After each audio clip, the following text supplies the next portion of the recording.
Olá pessoal, comandante Leonardo Matos aqui, nosso Conexão Geo número 242, hoje é sexta-feira, dia 7 de julho de 2023. Somente agradecer aí o aumento da audiência, o último Conexão Geo 241, uma audiência aí bem acima da média.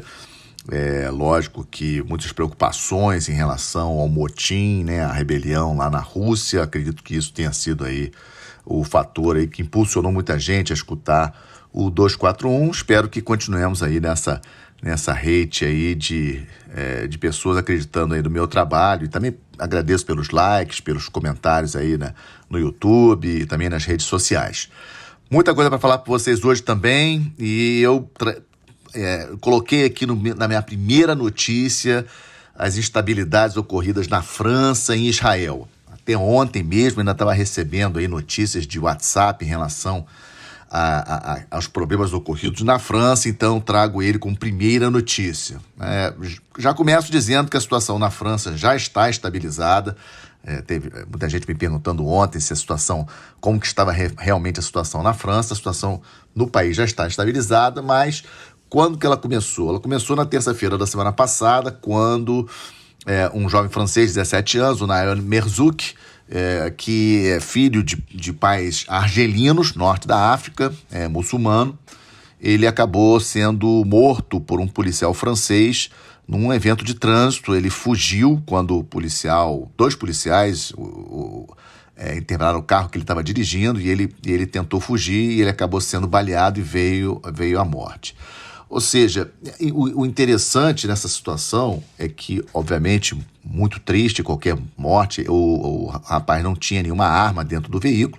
A justiça francesa imediatamente já retirou o policial do serviço, já o suspendeu, e vai começar o processo aí contra ele.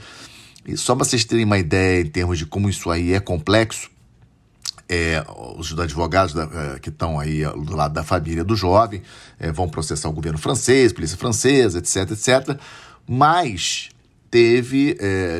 tem gente na França que conseguiu arrecadar mais de 1 milhão de euros para ajudar a defesa do policial que atirou.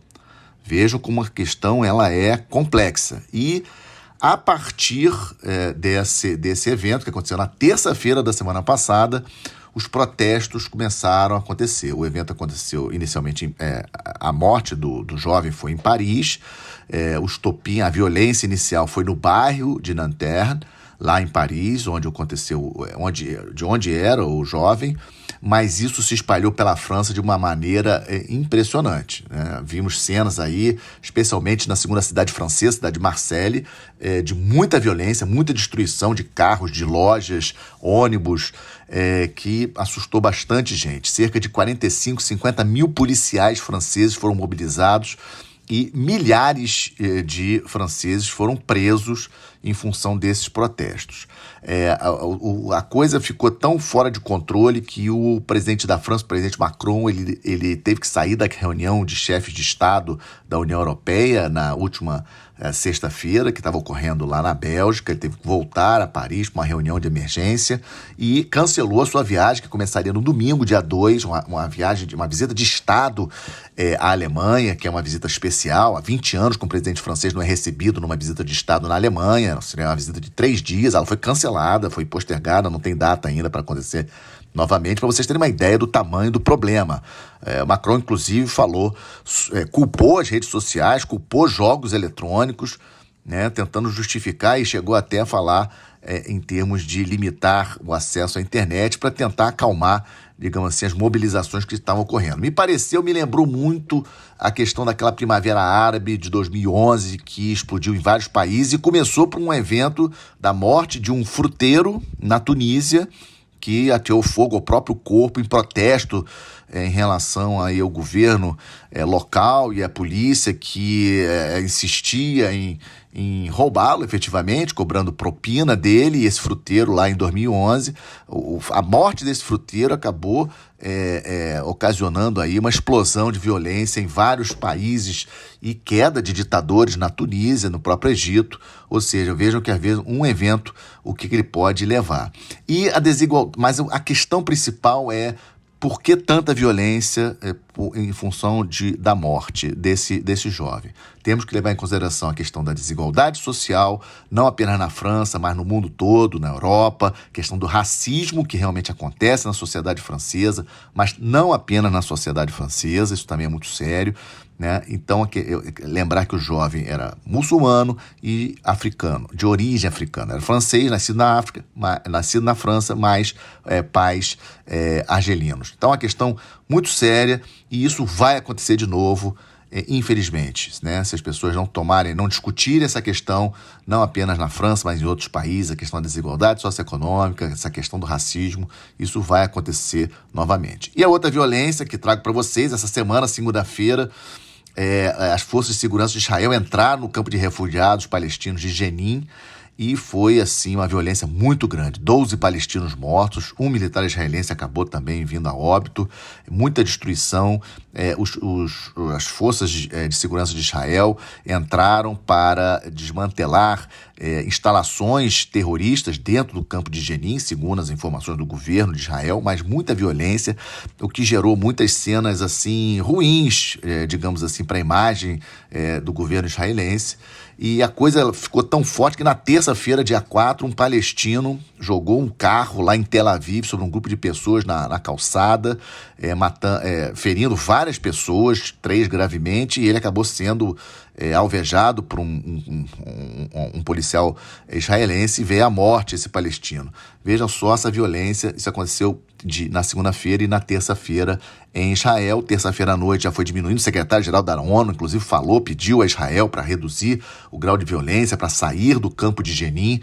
Essa questão é uma questão muito complicada. Já falo várias vezes aqui, essa instabilidade essa convivência complicada entre israelenses e palestinos numa região geograficamente tão pequena, é algo que a sociedade israelense precisa discutir em profundidade. Eu, sinceramente, não vejo como uma violência como essa possa vir a ajudar na melhora da segurança dos israelenses de uma maneira geral.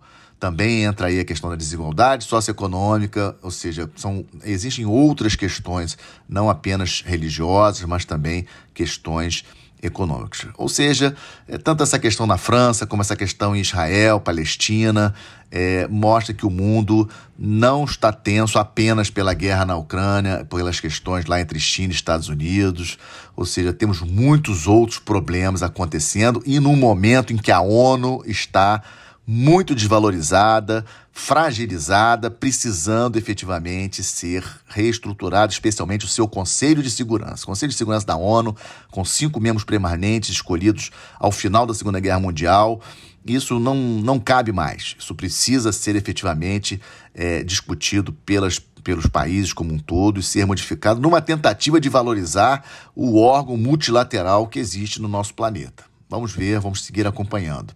Falando de guerra da Ucrânia, essa semana, novos drones ucranianos sobre Moscou, causando aí apreensão, lógico, né? Os drones foram abatidos, esses drones chegaram a interromper o tráfego aéreo em um dos aeroportos de Moscou, mas mostra a capacidade dos ucranianos, vejam bem, de lançar drones do seu território, esses drones aí viajarem por centenas de quilômetros, né, voarem por centenas de quilômetros e chegarem sobre a capital do país. Então isso é um sinal de que a Ucrânia tem sim capacidade de chegar no centro do poder russo, mostrando também a dificuldade da Rússia de interceptar esses drones pelo caminho, ou seja, apenas a defesa antiaérea de Moscou é que consegue interceptar esses drones, mas no caminho é muito difícil.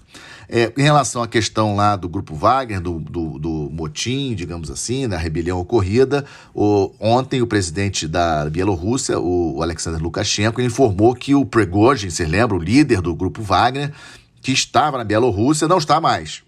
Teria voltado para São Petersburgo, na Rússia, ou seja, muita nuvem, muita fumaça nessa questão ainda do Grupo Wagner, que nós ainda não temos clareza. Lembrando que o general Surovin, que é aquele general que chegou a comandar as tropas russas na Ucrânia no ano passado, por pouco tempo, e alegadamente um dos poucos generais russos que o Prigozhin gostava e já tinha falado muito bem do Surovikin. O Surovikin ainda não deu as caras, ainda não apareceu, muita gente dizendo que ele foi, digamos assim, retirado do cenário e está preso. Não se tem provas disso, mas desde a rebelião na semana passada não há sinais, não há nenhuma declaração, nenhuma entrevista, nada. O general Surovikin ele não aparece. Dizem que ele seria um dos generais russos que estava apoiando essa rebelião do Prigozhin, e eu acho muito provável que isso tenha acontecido realmente. O Prigozhin dificilmente faria o que fez sem ter algum apoio de alguns generais, de alguns oligarcas, que na hora do vamos decidir, na hora que as forças estavam indo para Moscou, esses acabaram se retraindo, vindo que não tinham força suficiente e tiraram o apoio ao Prigozhin. Mas vamos seguir acompanhando. O ponto da semana também em relação a esse conflito da Ucrânia, que esses últimos dias, aí, ontem, quarta-feira, está estressando muito. Novamente a questão da usina nuclear de Zaporizhzhia, lembrando que o controle da usina nuclear de Zaporizhzhia está pelo exército russo, né? Mas digamos, os ucranianos, o próprio presidente Zelensky da Ucrânia já disse que há a possibilidade dos russos fazer algum tipo de sabotagem, alguma coisa assim, colocar a culpa na Ucrânia. Eu acho que não vai acontecer. Nós estamos falando de uma usina nuclear, os efeitos disso seriam péssimos para os dois lados, em termos aí de alguma coisa que viesse a contaminar, alguma radiação nuclear. Eu acho isso muito difícil, mas acaba aumentando aí o estresse com relação ao conflito na Ucrânia. No quadro Estamos de Olho, vamos ver para onde vão os navios chineses. 3 navios de guerra da China chegaram ao porto, a principal cidade da Nigéria, Lagos, que aliás é a maior população da África, né? A cidade de Lagos, que é a capital econômica da Nigéria. 3 navios de guerra da Marinha da China chegaram lá no domingo passado. Um deles, o contra-torpedeiro, atracou, os outros 2 ficaram fundeados próximo ao porto, e é um sinal claro de que a China quer estreitar laços com a maior economia, maior população, maior produção de petróleo do continente africano. A China precisa dos recursos naturais da África, a China tem aumentado cada vez mais sua presença no continente africano porque precisa dos recursos naturais da África, e estreitar laços com a maior economia da África faz todo sentido. Vamos ver para onde esse grupo tarefa chinês vai depois de Lagos. Esse grupo saiu de Lagos ontem à noite, mas ainda não temos informação se eles voltam para o Oceano Índico, quando eles estavam patrulhando ali nas proximidades da base chinesa no Djibouti, no chifre da África, ali no leste da África, ou outro destino. Vamos seguir, estamos de olho. Também estamos de olho na situação política dentro da Venezuela. A controladoria do governo venezuelano anunciou essa semana a proibição para que a Maria Corina, que foi deputada, concorra às eleições presidenciais em 2024, no final de 2024. Né? 15 anos de inelegível a Maria Corina. E a Maria Corina estava na liderança nas pesquisas entre os candidatos da oposição. Muitos protestos, o próprio presidente da Colômbia, que é um relativo amigo do presidente Maduro da Venezuela, reclamou, o Boric do Chile reclamou, o Lacalle Pou do Uruguai reclamou, ou seja, uma situação aí, os Estados Unidos também, obviamente, que a Casa Branca emitiu um comunicado reclamando disso. Vamos seguir acompanhando esse processo eleitoral na Venezuela. E falando de processo na América do Sul, essa semana o Brasil assumiu a presidência pró-tempore do Mercosul, numa reunião ocorrida lá em Puerto Iguaçu, na Argentina. Foi assumido pelo presidente brasileiro o compromisso de tentar fechar o grande acordo de comércio entre o Mercosul e a União Europeia, mas eu destaco o fato de que o presidente uruguaio, o Luiz Lacalle Pou, não assinou a declaração final do encontro, fragilizando o Mercosul. Inclusive, alguns dizem da possibilidade do Uruguai sair do bloco. Eu não acredito muito, mas o Lacalle Pou, ele reclamou de não ter no comunicado nada sobre a situação da falta de democracia, digamos assim, na Venezuela. Ele acha que era importante ter. Também não viu flexibilização na possibilidade dos países membros fazerem acordos bilaterais com outros países. O Uruguai tem muito interesse em fechar um acordo bilateral com a China. Ou seja, mais uma vez a questão ideológica prevalecendo em relação à questão geopolítica, dificultando cada vez mais qualquer ideia de integração regional. Se a Venezuela toma atitude, como tomou agora, de proibir politicamente uma candidata, aparentemente, pelo menos pelos dados que nós temos, de concorrer às eleições, a gente não pode dizer que as eleições na Venezuela, por esse dado, elas podem ser consideradas democráticas, as eleições do ano que vem à presidência. Isso tem que ser alvo de reclamação e de protesto de todos os países da América do Sul e do mundo que se dizem ser democráticos. Então, quando algum país não emite um comunicado claramente repudiando o que aconteceu com a Maria Corina lá na Venezuela, isso acaba mostrando um viés ideológico. E aí prejudica a ideia maior de uma integração regional, como eu sempre falo aqui, que é algo que vejo como importante, mas do ponto de vista geopolítico. Não pode ser ideológico. E falando também em blocos, né? Falamos do Mercosul, agora vamos falar do Irã. O Irã se torna o 9º país membro da Organização de Cooperação de Xangai. Essa organização foi criada em 2001 por Rússia, China e alguns países da Ásia Central. Naquela época, vamos lembrar, 2001, ataque às Torres Gêmeas lá em Nova York. Essa organização foi criada muito preocupada em combater os movimentos terroristas, jihadistas ali na Ásia Central que podiam desdobrar para a Rússia e para a China. Esse grupo cresceu, acabou incorporando Índia e Paquistão e agora incorpora o Irã. Então, o Irã digamos assim, mais perto de China e de Rússia. Embora é um grupo que eu não coloco muito minhas fichas, porque qualquer grupo que tenha China e Índia junto, Índia e Paquistão, tende a não virar uma aliança militar tão cedo, né? Não vejo como isso aí virar uma aliança militar. Mas, em termos de cooperação econômica, em termos de cooperação política, sim, é um grupo até mais organizado do que outros grupos. E para fechar, estamos de olho, o evento mais importante da geopolítica mundial na semana que vem, reunião de cúpula da OTAN, dias 11 e 12 de julho, que vai ocorrer na Lituânia. Eu acho que não tem chance da Suécia ser aprovada até lá para fazer parte da OTAN, ser o 32º país da OTAN, em função do bloqueio da Turquia, que prossegue.